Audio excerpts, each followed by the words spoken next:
Allergy নিয়ে অনেকে চিন্তিত। তো অ্যালার্জি কী এটা জানতে হবে। অ্যালার্জি একটি প্রোটিন যা কোষে প্রোটিন ইমিউনিটি বজায় রাখে, যা আমাদের আইজিই ব্লাড টেস্ট করলে আইজিই বলা হয়।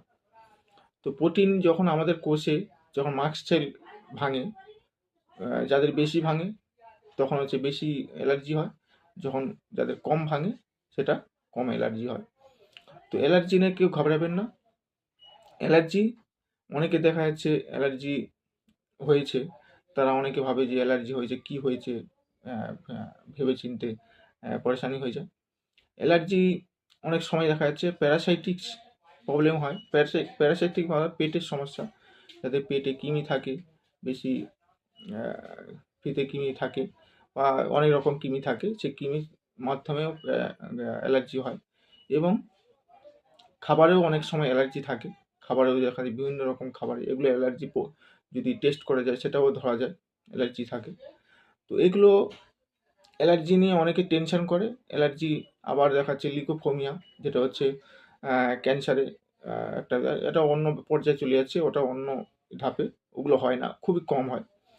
তো অ্যালার্জি যখন যাদের বেশি মাস্ট সেল ভাঙে তাদের ওই অ্যালার্জিটা হয়ে থাকে। যেমন শরীরে একটা আমাদের যে কোষ থাকে, মানে রক্তে যে কোষ থাকে, কোষে যখন বেশি মাস্ট সেল ভাঙলে তখনই অ্যালার্জি হয়ে থাকে।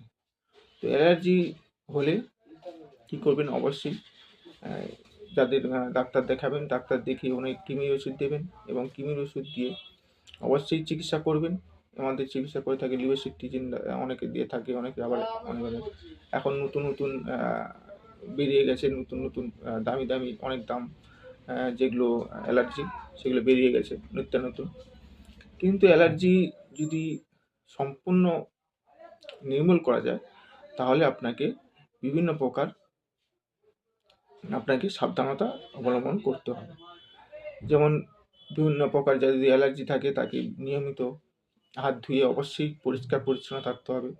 পরিষ্কার পরিচ্ছন্ন কাপড়, জামা কাপড় পরতে হবে এবং পরিষ্কার পরিচ্ছন্ন থাকতে হবে, পরিষ্কার পরিচ্ছন্নভাবে খেতে হবে।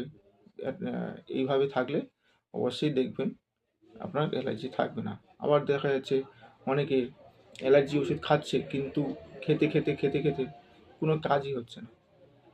তাদের বলবো তারা অবশ্যই পরিষ্কার পরিচ্ছন্নভাবে থাকবেন এবং যেমন জামা কাপড় বা অন্য যেগুলো আছে সেগুলো পরিষ্কার পরিচ্ছন্ন করে থাকবে, তাতে করে অ্যালার্জি ওর থেকেও আসতে